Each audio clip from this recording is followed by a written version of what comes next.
In today's lecture, we are going to talk about influenza virus.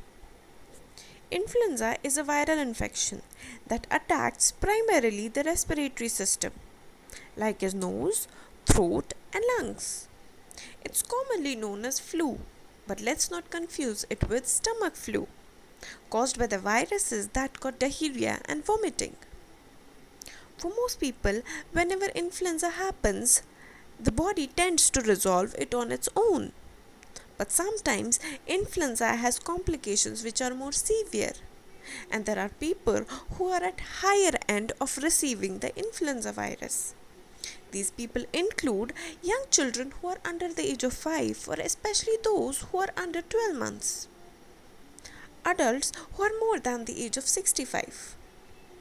Residents and people working in nursing homes and long-term care facilities. Pregnant women and women up to 2 weeks of postpartum period are more likely to develop influenza virus or influenza flu other than people. People with weak immune systems or people with chronic illnesses like asthma, heart disease, kidney disease, liver disease and diabetes. People who are obese with a body mass index of 40 or higher. What are the symptoms? If we look at the common cold, the basic symptoms are running nose, sneezing, and sore throat. And same goes with influenza flu. But what is the difference? The colds, they usually develop slowly, whereas flu tends to show signs and symptoms suddenly. Common signs and symptoms of flu include fever over 100.4 Fahrenheit, that is 38 degrees Celsius, and a person is tend to have aching muscles, chills and sweats, headache, dry and persistent coughs, fatigue and weakness, nasal congestion, and sore throat. When does a person feel the need to see a doctor? As earlier said, people who get flu, most of them are likely to treat the flu at home. They do not feel the need to see a doctor. But people who get the symptoms or are at high complication, they should see a doctor right away.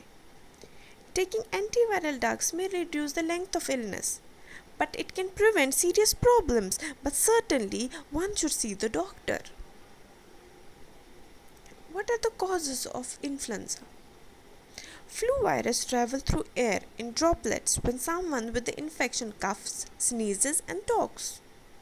A person directly or indirectly inhales the droplets. Also, a person can get the infection through inanimate objects like as telephone, computer keyboard, beddings, utensils or anything like that. People with the virus are likely contagious.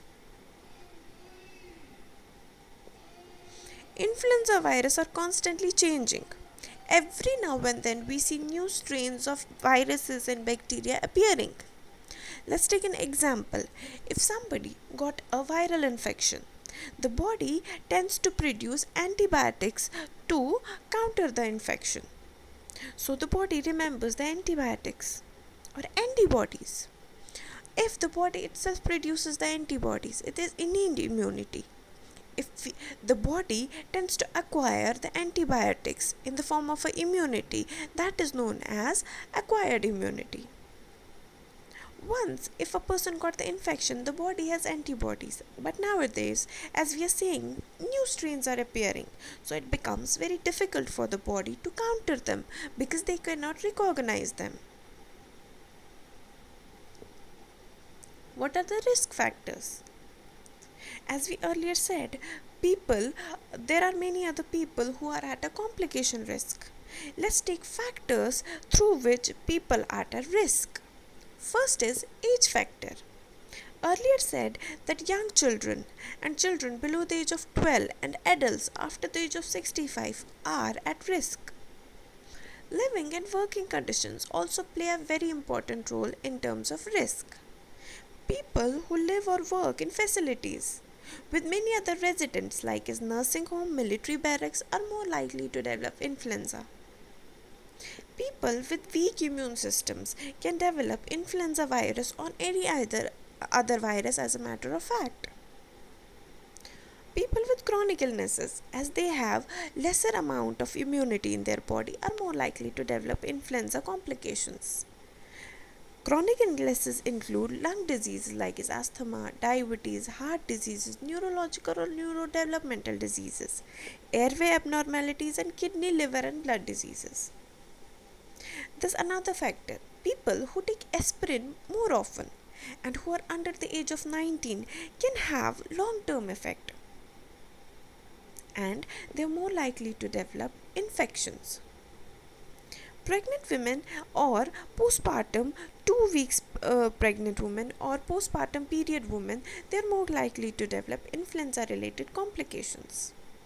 And obesity, as we said earlier, with the BMI index of 40 or more, have increased risks. What are the complications? If a young and healthy person develops influenza, it is not serious for them. They can treat it with over the counter drugs, or the infection is more likely to reduce on itself. But other people who have complications, what do they develop? They can certainly develop pneumonia, bronchitis, their asthma can flare up if they have. Heart problems can increase, air infections. Pneumonia is the most common complication. What are the preventions? The Center for Disease Control and Prevention recommends annual flu vaccination for everyone with the age of 6 months or older. Each year, seasonal flu vaccine contains protection from 3 or 4 influenza viruses that are expected to be most common during the year's flu season. Vaccines can be available as injections and nasal sprays.